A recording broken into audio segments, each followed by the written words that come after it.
বাংলাদেশের বড় একজন আলেমের বয়ানে একটা অংশে উনি বলেন যে দুই বন্ধু মিলে ঝগড়া করছে।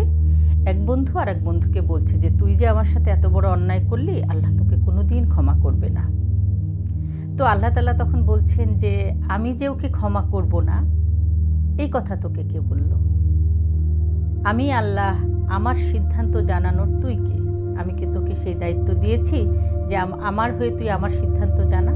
তো ঠিক আছে, শোন, তুই জাহান্নামে যা, আর যাকে বলল ওকে আমি জান্নাত দিয়ে দিলাম।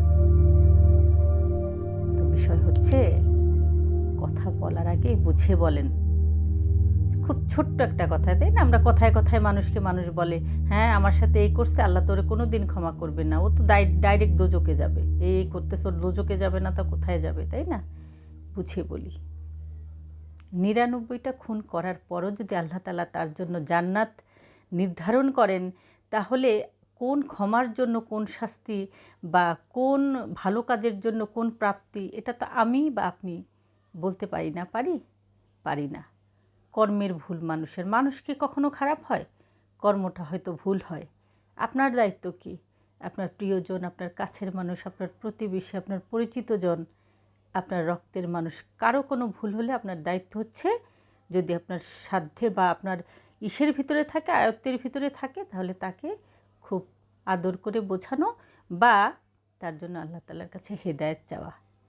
আপনার তো দায়িত্ব না তাকে নিয়ে মন্তব্য করা, আজে বাজে কথা বলা, আল্লাহ তাআলার সিদ্ধান্ত আপনি বলা। আপনার এটা দায়িত্ব? এই জাতীয় ভুলের মধ্যে যারা আছেন, একটু সংযত হন, সংযত হওয়ার রাস্তায় থাকেন। Practice is everything. আপনি যখন যা কিছু প্র্যাকটিস করবেন, ওটাই আপনার অভ্যাসে পরিণত হয়ে যাবে। আপনি মিথ্যা বললে সবসময় দেখবেন যে সত্য বলতে পারবেন না, আসবেই না। আপনি সত্য বললে আপনার মুখে মিথ্যাই আসবে না। আপনি সারাক্ষণ মানুষকে নিয়ে বদনাম করতেছেন, আপনি ভালো কথা বলতেই পারবেন না। ওই যে অভ্যাসে পরিণত হয়ে যায়।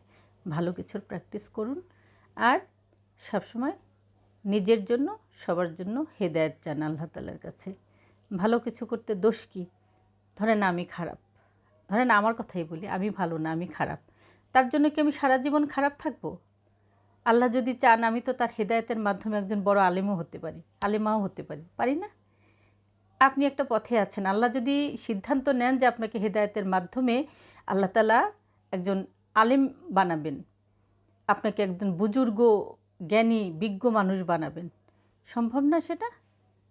তো কাউকে কখনো কারো সম্পর্কে বলার আগে একটু বুঝে বলি, একটু বুঝে বলা উচিত, যাতে করে সেটার মধ্যে আমি নিজে না পড়ে যাই।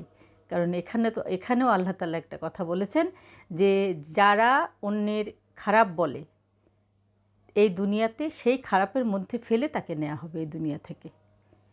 কাছে বুঝে কাজ করি, বুঝে বলি, বুঝে কাজ করি। আমিও আল্লাহ তাআলার কাছে হেদায়েত চাই, আপনিও নিজের জন্য চান, সবার জন্য চান। ভালো থাকুন।